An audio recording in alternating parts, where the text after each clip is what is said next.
Combinamentos Podcast. Ação refrescante dos pensamentos. Olá, notável ouvinte, vida longa e próspera. Eu sou o Fernando Pessotto e estamos começando o episódio número 11 do Cognamentos Podcast. E você já sabe que por aqui você vai ouvir falar sobre saúde mental, cultura, saúde em geral, curiosidades, psicologia e muito mais. Então, se arruma aí no sofá, no carro, na academia, no busão, em qualquer lugar que você esteja ouvindo e sinta-se em casa. Para começar, dando aquela força, já segue o nosso perfil lá no Instagram, que além dos posts dos episódios, teremos outros conteúdos em outros formatos e todos serão informados por lá, então não fique de fora. O nosso perfil é o @cognamentos. E como você já é de casa, se quiser sugerir qualquer tema aqui pra gente, é só mandar um direct lá no nosso Instagram. Fique muito à vontade, a sua opinião é sempre muito bem-vinda. Se puder avaliar o nosso podcast lá no Spotify, vai ajudar muito. É só dar aquelas 5 estrelas espertas lá pra gente. Eu gostaria de fazer um pedido especial para você que está ouvindo. Quando eu falo aqui de nos seguir no Instagram, de nos seguir no Spotify, além de nos avaliar por lá, parece meio repetitivo, né? Eu sei que é meio repetitivo, mas isso é super importante para o crescimento e a manutenção do Cognamentos. Como vocês sabem, esse é um conteúdo totalmente gratuito, né? Todos os convidados que gentilmente dividem suas experiências conosco participam também de forma gratuita, né? A quem eu sempre faço questão de agradecer muito, né? Mas é claro que esse projeto, para ele se manter ativo, para ele se manter, ele tem custos. A gente tem o custo da edição, que é feito pelo nosso querido João. Temos as nossas lindas artes de capa, né, que a Sabrina tão lindamente aí tá fazendo pra gente. Temos o tempo de marcar os episódios, de criar a pauta, de gravar, de postar. Tudo isso gera um custo. Então, se você está achando esse conteúdo relevante, se você está gostando, só peço essa ajuda nas redes, né? Pois cada vez mais que as pessoas curtem, avaliam, encaminham os episódios, né? Os algoritmos vão ali entender a relevância. Opa, tem gente gostando aqui, então vai sugerir para outras pessoas também. Então, desde já, agradeço às pessoas que têm ajudado a manter esse projeto firme, né? Você que foi lá, curtiu a publicação no Instagram, encaminhou a publicação, comentou na publicação, você que começou a nos seguir no Spotify, que além de ajudar a gente, você vai ser notificado assim que o episódio é lançado. Aqui no Instagram eu publico um pouquinho depois, né? Mas que deixou ali suas estrelas, que comentou nos episódios, né? Que pode ser lá um muito bom, ótimo, né? Que encaminhou esse episódio lá pelo Spotify, né? Que aliás, não precisa ser assinante do Spotify para ouvir por lá não, tá, gente? Só você entrar lá e ouvir, tá? É gratuito mesmo para quem não é assinante do Spotify, tá? Enfim, se você puder dar essa força, eu realmente agradeço muito, muitíssimo obrigado para todo mundo que já está incentivando e que já está nos ajudando. E neste mês de abril, como estamos celebrando o mês da conscientização sobre o autismo, vamos aqui ouvir um papo com o Zacarias, né, de uma conversa que nós gravamos lá no ano passado, tá? Ele teve seu diagnóstico de TEA já adulto e ele tem uma história bem interessante lá no trabalho para dividir conosco, né? Espero que vocês curtam tanto quanto eu curti esse papo, então vamos para o nosso episódio. Oi, boa tarde, meu nome é Zacarias Santos. Sou contador, economista, nerd. Aí sim. Nerd, geek, acima de tudo. Tenho 44 anos e tenho TEA. Pois é. A gente se conheceu talvez há um ano, né, Zacarias? Mais ou menos, pouco mais de um ano atrás, né? E eu me lembro que eu estava conversando um pouquinho com ele antes de começar. A gente falou, pô, ano passado, até indiquei uns episódios para ele ouvir lá do ano passado. E ele falou, pô, se um dia pintar em oportunidade, eu ficaria contente em contribuir. E mais do que logo eu pensei, né, chegando mais uma vez nesses episódios, em convidá-lo. Até porque o Zacarias tem uma história interessante, né, Zacarias? Acho que você tem uma questão do diagnóstico tardio. Eu acho importante as pessoas entenderem e ouvirem um pouquinho disso. Muita gente fala, que bobagem, é só um diagnóstico, é só saber se já tinha aquilo lá mesmo. Mas nessa perspectiva, no seu ponto de vista, como que foi isso? Como é que foi ter descoberto isso praticamente com 42 anos? Foi isso, né? Isso, faz uns mais ou menos 2 anos, 42 anos. Foi libertador. Eu acho que, assim, a primeira palavra que eu falo para as pessoas que me perguntam é libertador. Por que libertador? Já diriam os grandes filósofos, a gente só sabe para onde está indo depois que a gente enxerga a nossa origem. né? A gente entende a nossa origem. E a origem, ela não é só uma origem de etnia, ela só não é só uma origem econômica, social, mas também é uma origem biológica, né? Perfeito. E o Teia fala muito disso, né? É muito do transtorno que vem de uma construção biológica diferente. Eu sempre tive essas dificuldades, essas nuances sociais, e eu não tinha nome para isso, né? Os nomes eram, ele é chato, ele é excêntrico, ele é meio chato, é meio enjoadinho, né? Nossa, um monte de adjetivos pejorativos, né? Quando você tem o diagnóstico, você dá nome às coisas, né? Eu digo para as pessoas, né? Você dá nome aos seus fantasmas. Assim, a gente precisa conviver com esses fantasmas. Isso, perfeito. Vai vencê-los, mas eu preciso conviver em harmonia com eles da melhor forma possível, né? O meu diagnóstico foi dado há quase 2 anos atrás, né? Isso. E foi, assim, uma coisa que a gente tinha muito... eu falo gente porque minha esposa, ela faz parte integrante da minha vida e dessa história, né? Foi ela que puxou esse fiozinho e trouxe toda essa oportunidade, e eu digo para todos que foi uma oportunidade de me conhecer melhor. Esses 2 anos depois do diagnóstico, depois do meu laudo, são 2 anos de redescoberta. Pois né? é. Do ser humano, redescoberta do ser humano Zacarias, quem ele é, porque eu conheço e sei que não mudou nada no Zacarias pai, no Zacarias marido, no Zacarias profissional, contador, economista, mas o Zacarias humano mudou muito com o diagnóstico, e assim, as pessoas falam, é só um papel, né, como o senhor disse, né? Exato. Sabe o que tem? Você só quer um papel para comprovar? Sim, dentro do âmbito civil, social, às vezes o papel, o documento faz muita diferença, né? A união estável hoje, né? Que os casais ficam 3 anos juntos, mas a união estável é ótima, mas ter uma certidão de casamento é o que comprova muito daquela partilha de bens e toda a parte do âmbito social, legal, fiscal, né? Então, para mim, fazia todo sentido conseguir o laudo e foi uma bênção disfarçada de papel, né? Pois é, e assim, acho que você trouxe um ponto importante aí, Zacarias, da questão do trabalho, né? Você já estava no contexto de trabalho, já tem uma formação. A gente veio de um contexto da pandemia em que, obviamente, nós estávamos isolados, né? E de repente você se viu tendo que voltar para esse ambiente presencial, num contexto que você tinha mudado de trabalho, né? Você estava no trabalho anterior. E isso também teve um impacto grande, né? Acho que essa volta aí, até esse olhar de, peraí, o que não tá rolando aqui? Por que essa volta não tá sendo tão fácil como foi para as outras pessoas? Como é que você se viu enquanto esse trabalhador, né? Eu estou ali trabalhando dentro de um contexto e de repente isso causa um certo desconforto. Como é que é, nessa visão, inclusive, como que é hoje esse contato com os colegas ali no trabalho? Eu vou contextualizar aqui que eu fiquei 18 anos em uma empresa, em uma companhia, uma multinacional, não vou dar nomes aqui, né? Porque, 18 anos numa empresa e por obra do destino, acredite em destino ou não, eu saí dessa companhia em 2 de fevereiro de 2020. Tá. 30 dias depois estourou a pandemia global. E eu me vi desempregado, né? E toda a parte financeira tentei arrumar da melhor maneira possível, mas o que eu me vi voltando para o mercado de trabalho sem ter experiência de procurar emprego, né? Sim, pois é. Né? 18 anos. A última vez que eu procurei emprego, eu sempre colocava uma dúzia de currículos impressos numa pasta, ia para uma agência de emprego e entregava em cada uma. E já era uma coisa complicada. Claro que a internet veio e a pandemia, né? Pense ou não, a pandemia teve lados bons.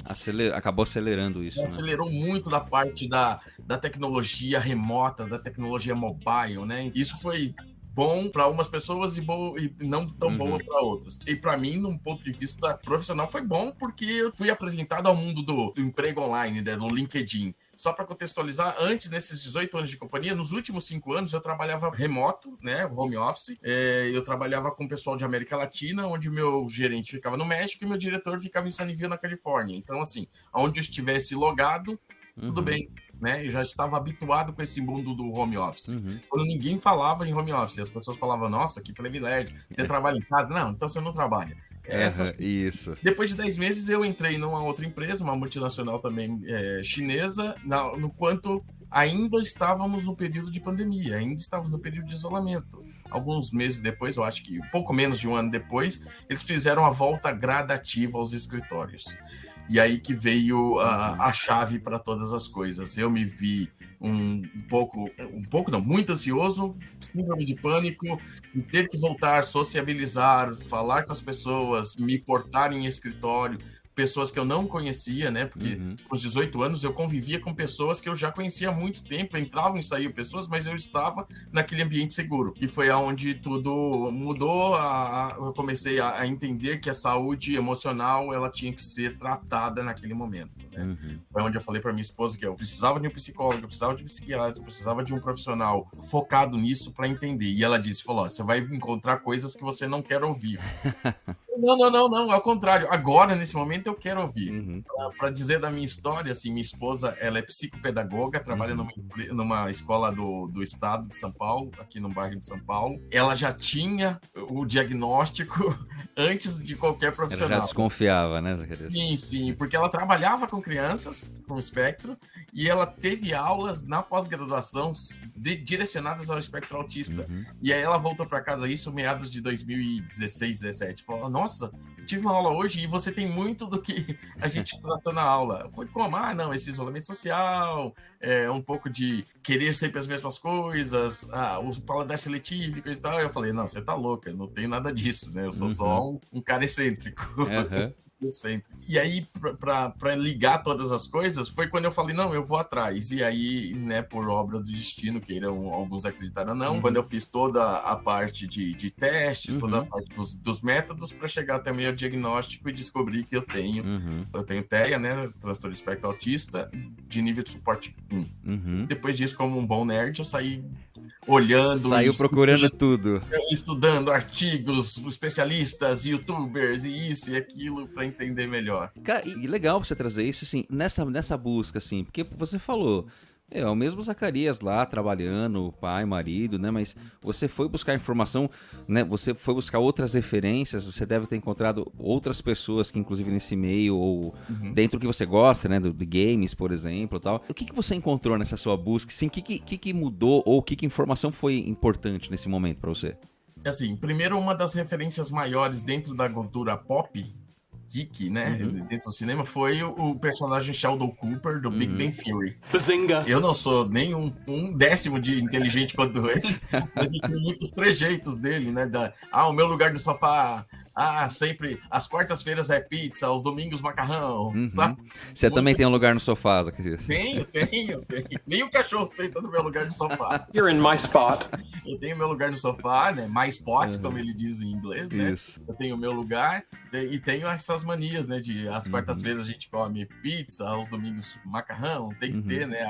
Aquele... Questão ritualística mesmo ali, né? E foi muito interessante ver que dentro da obra os criadores fizeram essas nuances, essas peculiaridades sem deixar muito estereotipado, sabe? O que a gente mais vê nas obras hoje é um estereótipo, né? E aí eu fui buscar outras coisas, assistir obras bem focadas, como Atypical. Atypical, né? Muito bom. Fantástica obra, 4 temporadas muito boas. A última temporada, sinceramente, eu sou bem mais durão com isso, assim, me balançou demais. Sério? Eu não assisti a última ainda, acredita? Não vou te dar spoiler, né? Não, tranquilo. Não vou te dar spoiler. Me balançou demais. Pode falar, se precisar, pode falar, fica tranquilo. Não, tranquilo.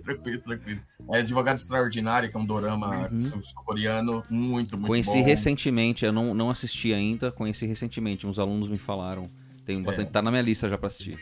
Isso, eu coloco na lista porque é fantástico, é muito bom. Aborda o autismo de uma forma bem suave e até cômica, sabe? E é muito leve, muito bacana.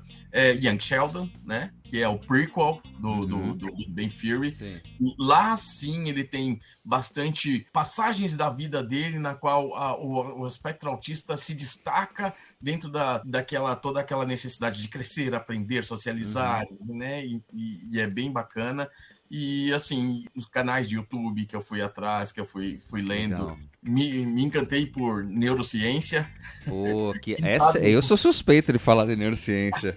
Quem sabe eu vou fazer alguma coisa voltada à área da saúde e neurociência, porque eu continuo estudando bastante. Eu só não tenho muita vontade de voltar para uma sala de aula presencial, mas estudar a gente pode estudar em qualquer lugar, né? Não precisa estar na sala para estudar, né? Na sala Exatamente. de aula. Então, eu fui atrás muito disso, né? De entender dopamina, né? As coisas que te trazem estresse, te trazem alegria, que eu não vou falar aqui da parte técnica, que senão eu vou ensinar o Papa a rezar a missa e eu não quero isso. De forma alguma. Mas eu fui muito atrás disso, né? Daqueles estímulos que fazem bem, aquelas coisas que dão sobrecarga, né? O mixdown, né? O mixdown, que dão aquela explosão sensorial na qual muitas pessoas não entendem qual é a passagem do autista, essa chavinha que liga e desliga o autista de estar bem e estar mal ao mesmo tempo. Então eu fui buscar muito disso porque minha esposa também estuda e ela tem o dia a dia com as crianças, né? Porque a gente ouve muita gente, né, falando que o autismo hoje ele é modinha, né? Não é modinha. É que as pessoas estão colocando o olhar mais empático sobre aquelas coisas que antes não tinham nome. Exato. Às vezes é isso, né? O pessoal, isso é frescura, é modinha, porque agora tá todo mundo. Mas na verdade é um pouco do que você falou. A ciência vai se desenvolvendo, as tecnologias, método de avaliação, a compreensão do própria questão do espectro. É como você falou, né? Se tivesse descoberto ou se tivesse diagnosticado lá atrás, talvez muita coisa teria sido diferente. Né? Você já teria um direcionamento, né? Então não é questão de ser modinha, é questão de agora a gente ter técnicas mais específicas para isso, né? E também, quando você traz, eu acho legal quando você traz a questão da cultura pop, assim, da cultura geek, porque quando os assuntos chegam, né, nesses lugares, tal, quer dizer, a coisa está popularizada, é importante, acho que de alguma forma é importante isso. É importante a gente ter os assuntos sendo conversados em todos os níveis. Hoje você tem congressos específicos só de TE, né? Hoje você tem coisas que há 10 anos atrás, por exemplo, você não tinha. Né? Então você tem hoje uma atenção voltada para isso é muito legal, né? Quando você traz que já chegou inclusive em outras esferas, né? Pode falar. O que eu falo para minha esposa, a gente está estourando a bolha, né? Isso, perfeito. A gente está estourando a bolha, porque quando o assunto ele fica numa bolha só, ele só diz respeito para aqueles que são afetados diretamente. Né? Então a gente está estourando a bolha, porque é para que as pessoas vejam uma criança, por exemplo, que tem um surto dentro de uma escola, e aí é colocado como, o pai e a mãe não educam essa criança. Não, vamos sair da bolha. Essa criança precisa de um atendimento específico, de um profissional específico para tratar o que quer que ela tenha, né? Um diagnóstico completo, sei lá, de TOD, de TOC, de TDAH, o que for que seja, né? A gente precisa expandir. E a saúde mental, a saúde emocional, ela tem que ser levada a sério do mesmo jeito que a saúde física. Você quebra um pé, você fica em casa esperando o pé sarar? Não fica, você vai atrás do ortopedista. Você tem um surto, você fica em casa. Não, a gente tem que ir atrás do tratamento específico para que aquilo seja diluído dentro do seu dia a dia e não fique como episódios frustrantes para você, né? Perfeito, é exatamente isso, né? A gente reluta um pouco em falar que a pandemia teve alguma coisa boa, mas é como você falou, eu entendo, né? Que acelerou algumas coisas e uma delas foi essa questão das pessoas olharem para a saúde mental de forma diferente, né? Olharem que isso é importante. Agora, você comentou, né? Você, antes da pandemia, inclusive antes, você trabalhou 18 anos numa empresa. Esse trabalho era todo presencial? Então, durante os primeiros 13 anos era todo presencial. Os últimos 5 anos ele virou home office porque eu atendi a América Latina, então... eu lembro que por isso que eu queria conferir se era isso mesmo. Você tinha comentado que no final você acabou trabalhando porque o seu trabalho, a sua função específica mudou. Isso, virou América Latina. Então, assim, não importava onde eu estivesse. E o escritório estava mudando as coisas, né? A gente tinha saído de um prédio próprio para um prédio alugado. E aí eles chegaram a perguntar, quem precisa de posições fixas? Quem pode ser mais flexível? E aí eu levantei a mão, eu posso ser flexível. Comigo mesmo. Com isso não tem problema, eu posso ser flexível. E trabalhava de casa, ia uma vez por quinzena ao escritório, fazer uma reunião presencial ou outra. E essa inserção, sua primeira inserção no trabalho, você era já bem mais jovem, mas como é que foi, Zacarias? Assim, você já tinha uma segurança porque o ambiente, já estava acostumado com as pessoas e tal, mas como é que foi o início disso para você? Eu não sei a idade que você tinha exatamente, mas você era mais jovem, né? Então, assim, como é que foi esse trabalho? Era um ambiente, enfim, com muita gente, não era? Como que era e como é que foi para você vivenciar esse início da vida profissional? Na vida profissional, dentro do trabalho de contabilidade e economia, eu comecei em 2002. Tá? 2002. Foi o ano que eu entrei na faculdade. Tô entregando aqui todas as... Vai entregar todas as idades agora. O pessoal faz as contas aí depois. E era... praticamente que você tinha que se colocar, ou você não conseguiu emprego, ou você não trazia o sustento para casa, né? Então, assim, a despeito de toda a dificuldade que eu tinha, eu precisava levantar cedo, precisava pegar um ônibus cheio, precisava ter pessoas me empurrando e tudo mais para eu chegar no local de trabalho, fazer a minha parte e voltar para casa com sustento. Era estressante, mas era necessário, extremamente necessário. Então, assim, principalmente quando eu entrei nessa empresa que eu fiquei 18 anos, foi complicado do ponto de vista que eu estava começando na carreira, era uma empresa com muito renome no mercado, eu entrei como terceiro lá nessa empresa, né, e depois fui galgando, virei funcionário e fui subindo nos cargos, mas assim, do mesmo jeito que quase todo, né? Quase toda história de autista começa, né? Você tem um ou dois colegas que você se identifica mais, que você pega o apoio, aí você tem aquelas manias, aqueles trejeitos, eu só colocava o carro na mesma vaga, eu ia almoçar no mesmo horário, eu comia quase a mesma coisa, aí as pessoas, não, você é antissocial, você precisa ir na balada com a gente, o happy hour, tá todo mundo marcando de ir pra casa do chefe na praia em tal dia. Isso era desgastante, estressante. Eu cheguei a ter um episódio, foi bem frustrante, que me marcou, né? Que a equipe tinha terminado um projeto e a gente foi agraciado, entre aspas, com uma visita no Play Center. Ia todo mundo, né? Ganhou a visita no Play Center e... Isso, ia todo mundo. Isso, né, a gente tá falando no final de 2004, 2003, 2004. Play Center era o point, né? Era o point aqui em São Paulo, né?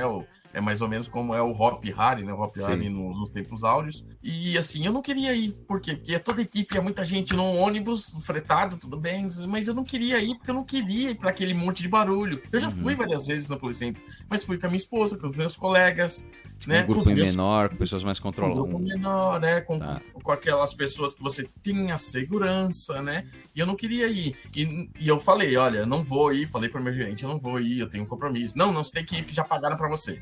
Falei, não, veja bem, não tô querendo ir, eu tenho um compromisso. Que compromisso é esse? Aí eu cheguei a falar, né? Meu sogro tinha feito uma cirurgia, tinha feito mesmo. Minha esposa tá precisando de apoio moral em casa e coisa e tal. Ela tá fazendo visitas periódicas. Não, ele não vai morrer, já passou pela cirurgia? Foi isso que eu ouvi. Então já passou. Então, não. Vai se divertir, assim você tira da cabeça. Falei, gente, eu não quero ir. No dia, eu não apareci. No dia, era marcado às 8 horas no pátio da empresa, eu não apareci. Começaram a me ligar. Falaram, cara, cadê você? Cara, você não tá aqui? Não, cara, eu não vou conseguir. Não, você tem que vir, vem pra cá agora, o pessoal tá atrasado, tá esperando você. Eu não vou, até que o ônibus saiu com meia hora de atraso, e eu não estava no ônibus. E você não foi? Não fui. Passei o dia todo, recebi uma ligação do meu gerente às 9 e pouco da noite, falou, amanhã... às 7, chega um pouco mais cedo, chega às 7, que a gente precisa conversar. E cheguei às 7, eu entrava às 8, né?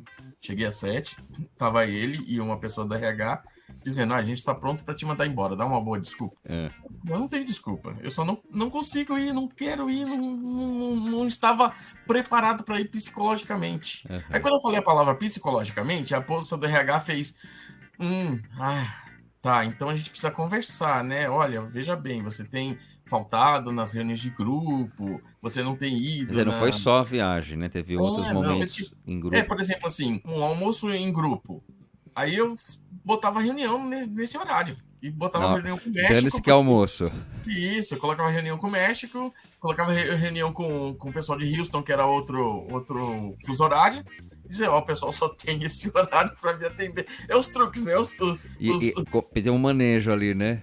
Mas você faltava de atividades mais assim, vamos dizer assim, recreativas. Né? Aquilo que de almoço.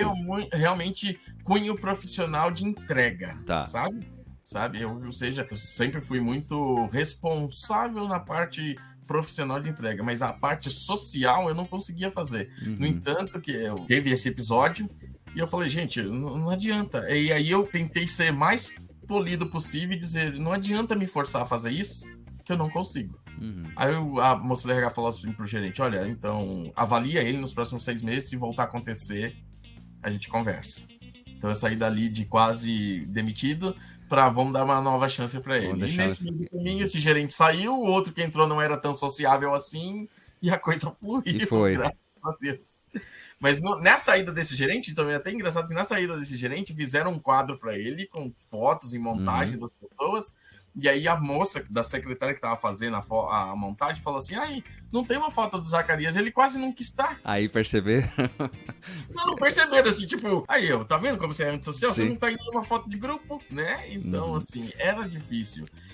Nessa mesma época, eu ainda estava na faculdade. E aquela parte de fazer trabalho em grupo, de entregar lá na frente, de ler. A parte técnica eu fazia em tudo. Não era um problema. Não era um problema. Na hora de me expressar, na hora de entregar, a parte técnica, eu chegava e falava toda a parte técnica como se fosse um robôzinho. Blá, blá, blá. Não, calma, você tem que explicar. Alguém tem alguma pergunta? Sabe essas coisas de grupo? Alguém tem alguma pergunta? Isso me quebrava. Não porque eu não soubesse, não porque eu não conseguia interagir dessa forma. No entanto, que a minha monografia, a minha banca, eu fiz sozinho. Na faculdade eram grupos de 8 pessoas. E aí, nas primeiras reuniões do grupo, eu não aparecia porque eu morava longe, eles queriam se reunir. Eu fiz Campos Sales, na Lapa, e eles queriam se reunir no shopping na Barra Funda ou em Gianópolis. E eu morava em Itapevi. Só pra ter ideia, assim, é muito, muito longe. Não era a mão, né? Não era viável. Eu não tinha carro na época, um estudante, um universitário, e aí eu não ia. A pessoa, não, ele não vem, vamos tirar ele do grupo. Eu falei, obrigado. Professor, posso fazer sozinho? Ele falou, é quase impossível, mas faz. E eu fiz sozinho, fiz minha banca, tirei meu 9.5 e segui em frente, virei profissional e tudo bem.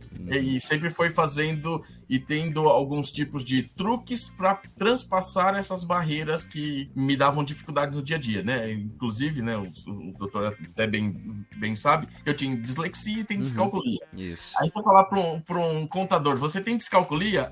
Tenho descalculia. Eu reviso 3 vezes meu trabalho antes de entregar. São truques que eu aprendi ao longo do tempo a fazer para que ele possa transpassar a minha dificuldade, né?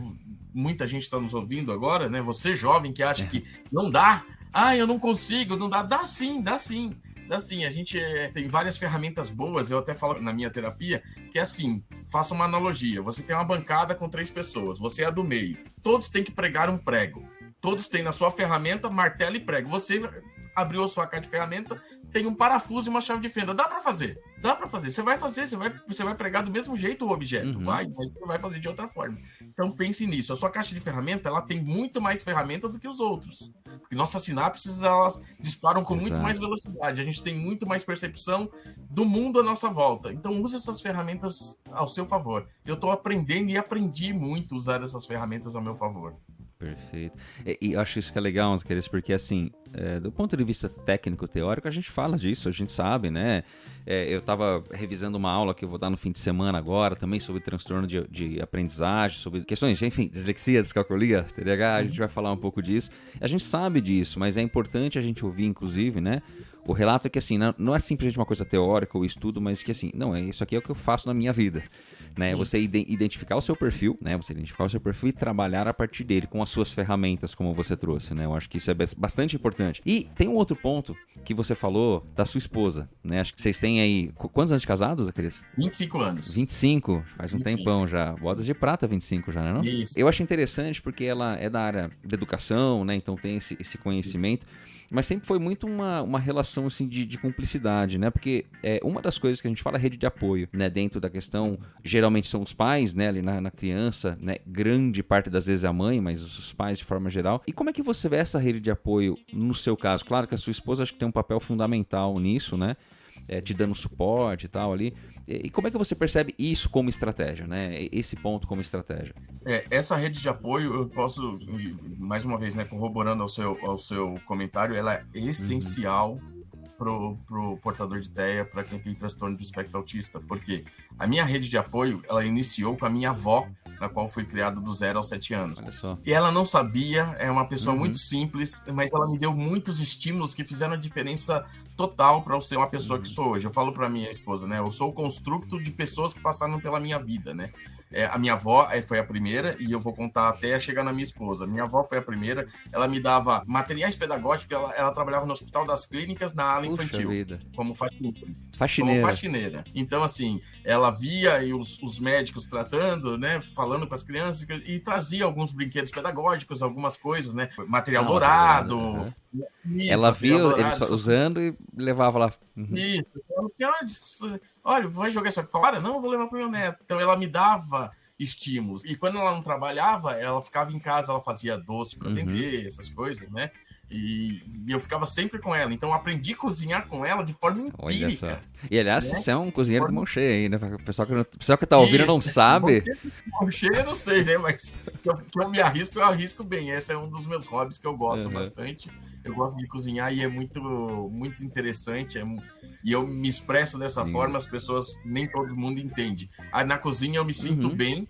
É onde eu faço multitarefas e parece que toda a parte cognitiva ela me ajuda a fazer tudo que eu preciso. Eu não me corto, eu não me queimo, eu não explodo nada e tá bom. Mas voltando, a minha avó, ela me dava toda essa parte. E depois de adulto que eu fui entender, né? Ela me deixava muito próximo, a gente tinha muito contato com a natureza, eu tinha galinha, cachorro no quintal, eu tinha essa parte do suporte pedagógico que ela trazia e coisa e tal. Depois que eu fui morar com os meus pais, entrou outra pessoa na minha vida, que é um irmão de criação que eu tenho, que é o Edson, que sempre foi muito protetor comigo. Então era aquela parte da criança dos 8 aos 15, 16... que era a parte de ir pra escola, de fazer amigos e coisa e tal. Ele é super popular e eu era bem retraído, então ele me inseria naquela te parte, colocando ali. Isso, é irmão do Edson, legal, esse cara é bacana também, traz pra roda, traz pra conversa, ele tá sozinho, não mexe com ele não, é irmão do Edson, sabe? Então essa rede de apoio, essa foi a segunda pessoa. Você se sentia protegido ali, acolhido por ele. Saiu a minha avó, veio o Edson, minha avó faleceu, eu tinha 14 anos, mas eu tava com o Edson do meu lado, e quando eu fiz 16, eu encontrei minha esposa, que foi a pessoa que está até hoje do meu lado, que sempre entendeu de forma que ela não sabia dos planos, das coisas de Deus, e eu falo que é Deus mesmo, né? Quem acreditar ou não, quem acredita, os planos de Deus, ela sempre me aceitou muito da forma que eu era. Né? Ela via potencial em mim, da forma de ser a pessoa que ia do lado dela construir uma família, construir um lar, e ela sempre me apoiou em tudo dessa forma, sabe? Eu tenho ideias mirabolantes, mas não consigo fazer. Ela, não, o que você não consegue? Não consigo falar com... Eu tinha restrições de não conseguir falar com uma pessoa a ideia que eu tive para o negócio. E ela fazia para mim, né? Eu tive um episódio uma vez que eu estava na faculdade, tinha acabado de entrar na faculdade e eu atrasei uma mensalidade. E eu não conseguia ir lá na secretaria e falar, eu preciso do desconto porque eu não consigo pagar o juro. Ela falou, não, que dia que você precisa que vá? Tal dia. Ela, não, eu vou com você, eu falo. Ela fazia esse meio campo pra mim. Porque pra mim, falaram, mas você não consegue pagar a conta? Claro que eu consigo, mas vamos colocar que era anos 2000, não tinha internet banking, não tinha telefone. É outra realidade, né? Internet 1.0, né? Vamos colocar outra realidade, né? Eu tinha que chegar lá, pedir que ela desse a anuência do desconto para eu ir até uma agência bancária e pagar. Ou seja, eu tinha que ir lá pedir, a parte de pedir, de fazer essa interação, pedir um favor, entre aspas, eu não conseguia. Ela, não, vamos lá, eu vou e faço para você, na rematrícula eu faço para... E ela foi a pessoa que me deu o apoio todo até o dia de hoje, e vai me dar o apoio até eu ficar velhinho quando tiver 81 anos. O construto dessa rede de apoio, eu sou o construto dessas pessoas que estão na minha vida, passaram ou estão na minha vida. Minha avó passou, né? O Edson tem contato até hoje, que é meu irmão, e a minha esposa está comigo há 26 anos. E assim, né? Eu acho que é importante você trazer isso, inclusive para as pessoas que estão ouvindo aí, né? Assim, eu vou usar até essa expressão, tá? Mas assim, uma vida normal, né? Eu vou usar essa expressão literalmente. Quem faz aula comigo sabe que normal tem a ver com estatística, tem a ver com frequência, não tem nada a ver com o que é certo, o que é bom. Mas esse é o ponto, né? Assim, de você foi se desenvolvendo dentro das suas limitações, como todo mundo tem, mas dentro da sua dificuldade, sobretudo socialização, né? Acho que fica bem marcado em você isso, né, Zacarias? A interação social e tal. E aí você foi encontrando pessoas que te deram esse apoio, que te dão até hoje, né? Te dão essa rede. E que mais do que entenderam, né? Eu acho que assim, te apoiaram diretamente. E esse é um ponto que a gente percebe que é uma grande dificuldade dentro da questão do espectro autista, né? Pessoas às vezes não entendem o que é, né? Não sabem o que é. E, assim, é frescura, é não sei o que, é bobagem, né? Então isso aí é falta de apanhar, tanta coisa que a gente ouve, né? E quando na verdade, né, você tem uma condição específica e você tem ali maneiras de lidar com isso. E eu entendo que as pessoas às vezes não sabem, eu também não sabia. Eu na faculdade de psicologia não vi absolutamente nada sobre autismo. Tudo bem que já está fazendo aí quase 20 anos, né? Mas assim, eu não vi absolutamente nada. Fui aprender depois, de formado, estudando neuropsicologia, né? A gente foi estudando um pouco isso. E muitas pessoas não sabem mesmo como lidar. Acho que isso que é importante você falar, que primeiro, são pessoas com sentimentos, com vontades, né? Então assim, a gente quer estar no meio, a gente quer fazer, né? Tem coisas que a gente não quer, tem coisas que a gente dá pra fazer e por aí vai, né? Mas acho que é importante isso, né? Esse respeito, acho que você trouxe isso muito claro na sua fala, né? E não precisa ter instrução, não, você tá falando da sua avó aí, né? Que trabalhava ali com super simples, mas que olhava e trazia ali pra casa, né? Olhava e trazia as coisas ali. Que bacana isso de, dentro da pequenez, mas dentro do amor, literalmente, né? Trazer aquilo pra você ali, te incentivando e te estimulando dessa forma, né? Muito bacana. Agora tem um ponto que a gente tava conversando antes e que vocês estão só ouvindo, vocês não estão vendo, né? Porque assim, o quarto dele é todo cheio de... Ele já foi assistir Mario Bros, inclusive, ô Zacarias? Já foi. Foi? E, é nossa, bom? sem spoiler, é fantástico. É fantástico. Né? É uma homenagem aos fãs. Os críticos não estão gostando porque não tem aquela parte técnica do cinema, né? O plot, o ápice, não, mas pro fã é uma homenagem, que é legal. fantástico. Assim como o Sonic foi lá. Sim. Começo, Sonic 1 e 2 é fantástico. Não sei se você lembra, você já assistiu aquele filme Pixel? Sei. Também é uma homenagem para quem Sim, é fantástico. Dos anos 80, o Mario é a mesma experiência, é fantástico. E tem esse ponto, né, que eu queria trazer aqui justamente seu foco aí em games, né, sua paixão por games, né? Isso foi desde pequeno também, Zacarias? Desde pequeno, esse é meu hiperfoco, né, desde pequeno. Eu com 6, 7 anos ficava na portinha do boteco olhando os meninos maiores jogando fliperama. E o fliperama, o que era? Coisa fantástica. Era um jogo chamado Rally X, não sei se você já viu. Esse eu não lembro, não. É um carrinho que solta uma fumacinha e tem um labirinto. E Pac-Man. Pac-Man. E assim, eu ficava extremamente hipnotizado pelas coisas. E assim, não tinha condição da minha avó me dar um videogame, né? Eu só fui ter videogame assim lá pros 10, 11 anos, que eu tinha um Atari, que a prima não gostava mais, que cresceu, e aí foi passando, né? Isso, Depois disso, o videogame não saiu mais da minha vida, né? Não saiu mais da minha vida. Eu peguei aquele Atari e fui arrumando outras coisas, troquei com outro videogame, e assim indo, aí trabalhava um pouco, juntava, comprava outro videogame. Minha esposa era namorada e já incentivava, né? Eu cheguei a ter locadora de videogame. Olha só. As locadoras dos anos 90. Você tinha uma locadora? Sim, que você alugava por hora? Sei. Cheguei a ter já. Até mesmo porque eu sou um empreendedor como fonte de renda e como paixão, né? Perfeito. A gente tinha no bairro de casa, um bairrozinho lá, tinha 3, 4 TVs, tinha lá um PlayStation 1, um Sega Saturn, e a gente alugava por hora e sempre fui envolvido com videogame. Meus filhos cresceram jogando videogame, né? Então, isso para mim é meu hiperfoco, é minha paixão, eu gosto bastante. Né, para quem não pode ver, eu tenho uma game room aqui, com máquina de arcade. Tenho, acho que, 38 consoles, mais ou menos. Cheguei a ter mais. Ô, louco. 50 e poucos consoles, eu vendi um pouco para renovar as coisas. Estou comprando PlayStation 5 agora. Esse é bom, hein? Eu vou esperar um pouquinho ainda. Mas, é legal você trazer isso. Você ter essa questão de empreender já lá atrás e tal. Isso te ajudava a ser essa temática do game? Porque, assim, querendo ou não, você vai alugar ali. Eu fiz muito isso, viu? Não tinha videogame também, ia jogar nessas... Fui muito. Sim. Hoje é impensável, né? Isso não existe mais. Eu fiz muito isso. Eu jogava Mega Drive ainda. Fiz bastante isso. A gente tem a mesma idade praticamente, né? E assim, você tinha que interagir com as pessoas ali, você tinha que eventualmente resolver conflito. Como que foi essa época, Zacarias? Como é que era isso? O videogame facilitava isso pra você? Facilitava, porque é uma linguagem que todos que estavam ali sabiam a mesma linguagem, né? Então, assim, é um conflito. Você não tem a versão tal? Não, tem a versão tal, só que não chegou, só tem o japonês, não sei o quê. Então, quando você vai trazer o lançamento? O lançamento, não sei o quê. Você não viu a revista? Revista, pra quem não sabe, revista de videogame é a internet 0.0. Exatamente. Se bobear, a internet menos um, né? Menos um, né? A gente corria para a banca para comprar a revista Super Game Power, Super Games, Ação Games, onde tinha as novidades, os lançamentos, os recordes, os códigos, os códigos para passar os chefes, né? Para passar de fase. E a gente tinha uma biblioteca, eu tenho essas revistas até hoje aqui na minha estantes. Eu tenho revista dos anos 90, eu tenho a Ação Games número 2, eu não tenho a número 1, mas tenho a número 2. Olha só, eu lembro eu comprava Ação Games.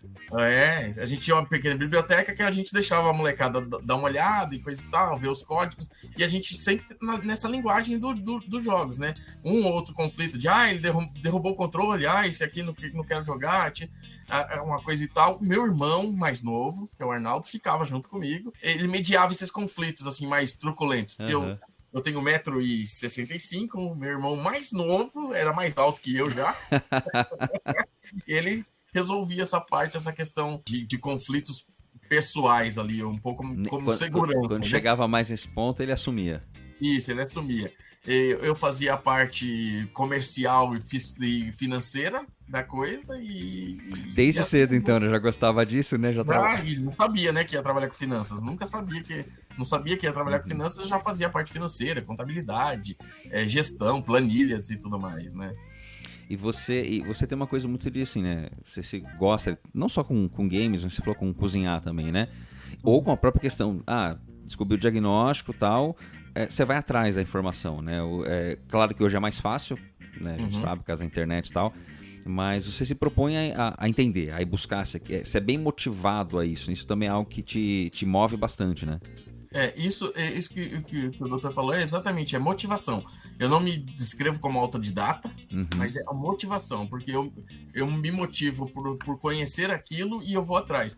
Eu entendi isso, eu acho que no meados dos anos 90, porque eu tinha um computador bem velho, e aí eu queria jogar no computador e não tinha placa, essas coisas especiais, e o pessoal fala, não, isso para montar é muito, muito caro. Eu falei, não, se alguém sabe, eu também posso aprender.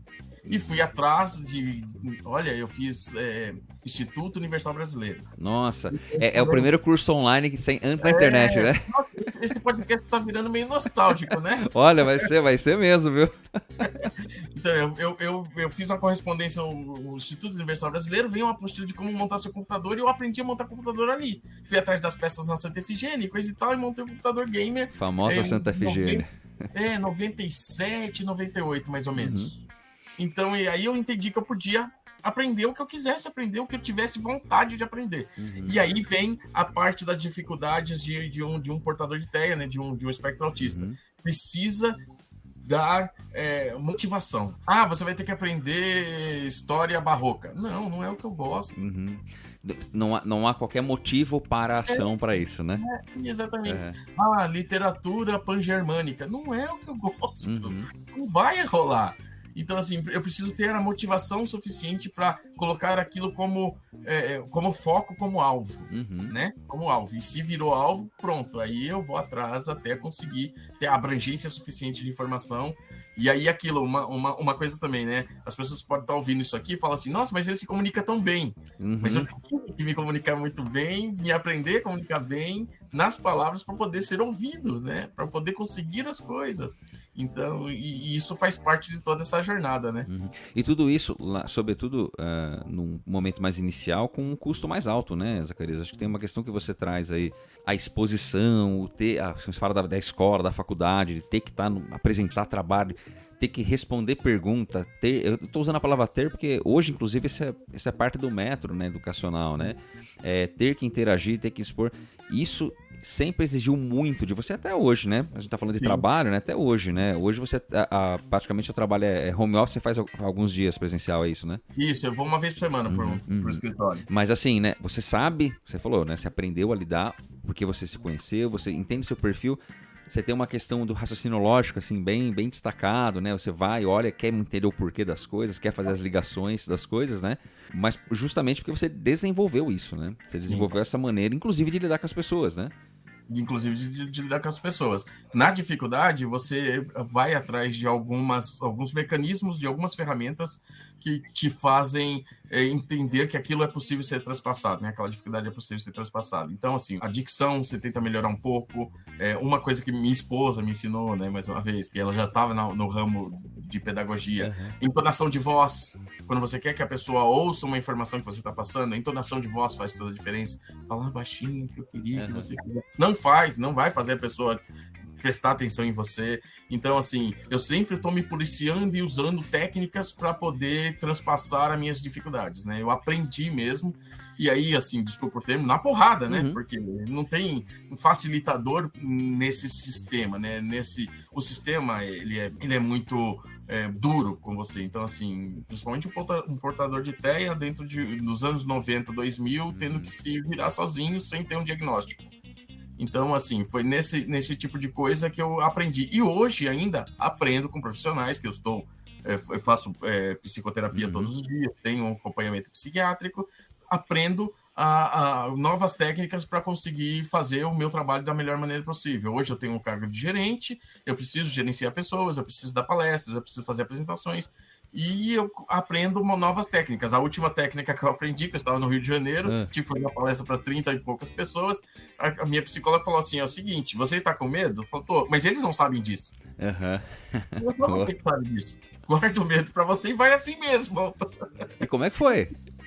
Foi ótimo, foi bom, foi fantástico. Pessoas com feedback muito bom, dizendo para mim, volte mais vezes. Você podia fazer essa palestra uma vez a cada trimestre aqui. Vem fazer aqui com a gente, tenha mais próximo. E foi super bom. O medo existe, e o medo é inerente a todo ser humano, faz parte. Então, o que faz? Você faz a técnica e fala, eu tô com medo? Tô. Eles não sabem disso. Não sabem, então vamos lá. Né? E ainda estou aprendendo novas técnicas para poder fazer da minha vida o mais, entre aspas, de novo, normal possível. Normal faz justamente você se sentir bem, inclusive, porque essas questões sociais, sobretudo o trabalho, né? Você está bastante envolvido na questão do trabalho, então assim, acaba sendo uma exigência local ali, né? Externa, né? E você, aos poucos, tem se adequado no sentido de se respeitando, acho que a gente falou no comecinho, né? Se respeitando a questão de, olha, tem coisa que espera um pouquinho mais, né? Mas com preparo, acho que isso que é importante, né? Você tem uma rede de apoio importante, né? Você tem profissionais que estão aí te auxiliando, você tem força de vontade, né? Você tem foco, né? Foco você tem bastante, né, Zacarias? Então, assim, foi construindo essas técnicas aí ao longo desses anos, enfim. E hoje tá aí, né? Enfim, trabalhando pra caramba e jogando os videogames e tudo mais, né? Então acho que cozinhando, né? Então... Cozinhando. Faz bem, né? A beleza vai embora, a fome sempre fica, né? É verdade, a fome não vai não, né? Eu sou suspeito, adoro cozinhar também. Bacana, acho que até pensando em encerrar aqui, né? Dando um final aqui pro nosso papo, como que você percebe hoje? Porque assim, da mesma forma, você precisa trabalhar, você precisa ir no mercado. Claro, às vezes sua esposa vai, mas enfim. O que eu quero dizer é assim, como que você vê, como que está hoje, socialmente, né, o ambiente de forma geral, tá? Qualquer espaços públicos, em consideração às pessoas, né, dentro do espectro autista. Como é que você se percebe nesses ambientes, enfim... Hoje, assim, eu consigo ir num show que antes eu não conseguia, né?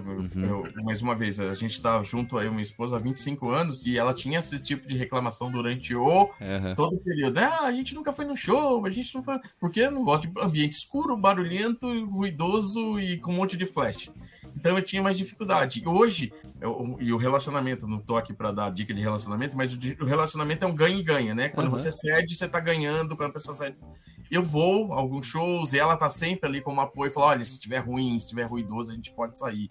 Quer dar um tempo lá fora, dar uma respirada e volta, ela sempre respeita muito isso. No âmbito social, eu vejo que há um respeito maior, né? Hoje, a sociedade está enxergando que existe os indivíduos que têm esse tipo de necessidade especial dentre toda a população.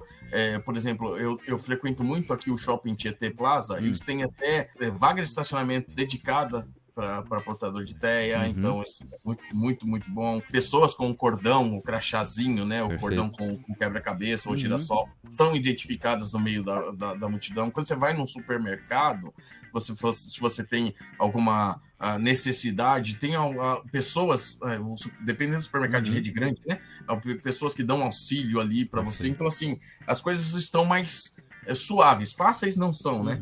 São mais suavizadas para que a gente tenha um dia a dia de forma mais com a ambientação normal, né? Normal é uma palavra que já está caindo em desuso. Sim. Ninguém é normal, ninguém é normal, né?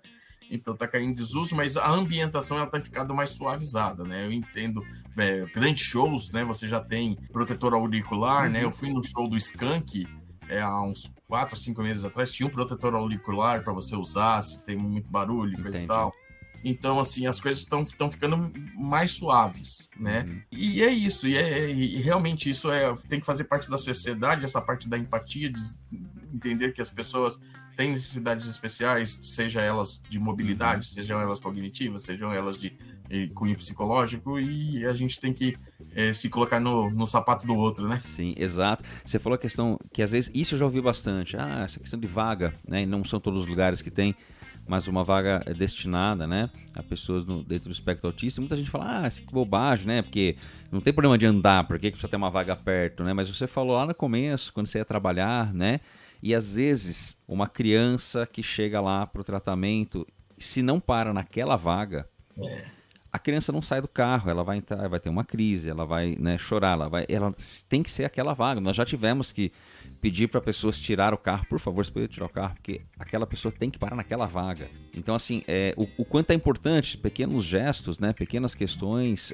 e cada vez mais a gente vai dando esse passo para a inclusão, né? Tem muita coisa, você está falando agora, tem as pessoas dentro do espectro autista, pessoas com deficiência física, auditiva, visual, quer dizer, tem muita coisa a se ajustar ainda, né? Então, assim, a gente tá melhorando. Que bom que você tá percebendo esse feedback, acho que você também, né? Uma coisa que o Otto falou muito e que eu achei muito, muito bacana, né, com o adolescente que a gente gravou, ele falou assim, uma questão assim, a escola foi se adequando, mas eu também tive que me adequar. Sim. Eu também faço coisa que eu não quero fazer, mas hoje eu entendo porque eu preciso fazer, né? O que você falou, né? Tem aquela reunião, tem a palestra, se pudesse eu não faria, mas tudo bem. Mas tudo bem, eu vou lá, me preparo, né? Faço. Então acho que é importante isso, né? As pessoas não querem tudo de mão beijada, né? Elas também estão fazendo a parte delas, como você está falando, como você tem feito a sua. Acho importantíssimo a gente ouvir isso, nós ouvirmos isso, né? Essa necessidade de adequação, ela é geral, ela é de ambos os lados, né? Sim, ela é de ambos os lados. Assim, coisas que são complicadas, que são uma barreira, ninguém gosta de fazer. Mas assim, a gente sabe que no dia a dia é necessário. É aquilo que eu e minha esposa a gente sempre conversa. Hoje tem aquela coisa que você não gostaria de fazer. Não. Respira fundo, vai, e que o dia termine bem. Vamos fazer que o dia termine bem. E assim, é fantástico como a família e as pessoas que você ama dão um suporte para que isso seja suportável, né?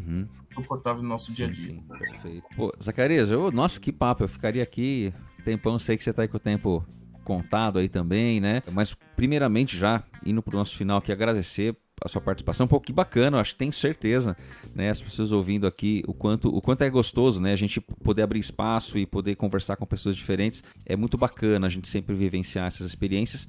E nós temos, para finalizar aqui, fale-me mais sobre isso, né? Queria saber se você já deu 2 dicas aqui, que eu já até anotei, aliás 3, né? A Típico, a da advogada, como é que chama a advogada? Advogada extraordinária. E a do Little Sheldon? Young Sheldon. Young Sheldon. Eu vou confessar, viu, Zacarias? Eu não gostei de Young Sheldon. Tenho que confessar pra você. Eu não assisti 2, 3 episódios e falei, não desceu. Né? Eu devia ter ficado só no Big Bang Theory mesmo. Mas você já deu essas dicas, acho que isso já vai estar no nosso episódio. Mas você tem alguma dica específica, enfim, alguma coisa que a gente possa, quem quiser aprofundar também, os nossos ouvintes aqui, que possa buscar? Fale-me mais sobre isso. Eu vou dar essa dica, mas do ponto de vista de um recado. Perfeito, tá? ótimo. Para as mães e os pais que estão escutando, né? Pensar que, assim, a dificuldade que meu filho tem, hoje eu tô com uma criança pequena que tem um espectro autista, assim, a base é tudo, amor, carinho, cuidado, dá para fazer, a gente vai chegar lá, vão sair bons cidadãos, vai casar, vão conseguir ter família, vão conseguir ter profissão. Eu não sou exemplo de nada, mas eu sou um na multidão que conseguiu chegar no objetivo. Carinho, cuidado, estudo, é bom a gente estudar, a família tem que saber, a família precisa conhecer do que está lidando, do que tem. E essas dicas aí de séries são muito boas para a gente entender a nuance e as medidas que a gente tem que tomar em casa, né? Que às vezes as coisas saem um pouco do normal. Mas é isso, assim, dá para fazer, dá para chegar do outro lado, a gente vai conseguir junto, a família se ajudando, vai casar, vai ter filhos, vai ter uma boa estrutura, vai ter profissão, vai chegar do outro lado. É isso que eu tenho para dizer. Então ficam aí várias dicas para quem quiser aprofundar um pouquinho mais, para quem quiser, né, expandir um pouco mais, como o Zacarias faz aí, ó. Quer saber alguma coisa? Vai atrás da informação, tem bastante informação disponível aí. Zacarias, muitíssimo obrigado pela generosidade aqui, bater um papo com a gente. Poxa, adorei aqui bater esse papo. Eu gostaria de ficar falando ainda muito mais de geek, de games. Quem sabe em um outro momento a gente faz um só disso, hein? Com certeza. E olha, o que eu falo, hein? E para falar é comigo mesmo. E eu que agradeço, me sinto honrado. Obrigado pelo espaço. Sempre quis, eu falei até no comecinho, né? Em off, que eu sempre quis participar de um podcast e me sinto honrado. Agradeço mesmo pelo espaço. Pô, demais. Obrigadão, querido. Nós vamos marcar para gravar um de games então, hein? Pode deixar, então. Obrigadão, cara. Valeu. Obrigado, um abraço. Bom trabalho, viu? Valeu. É.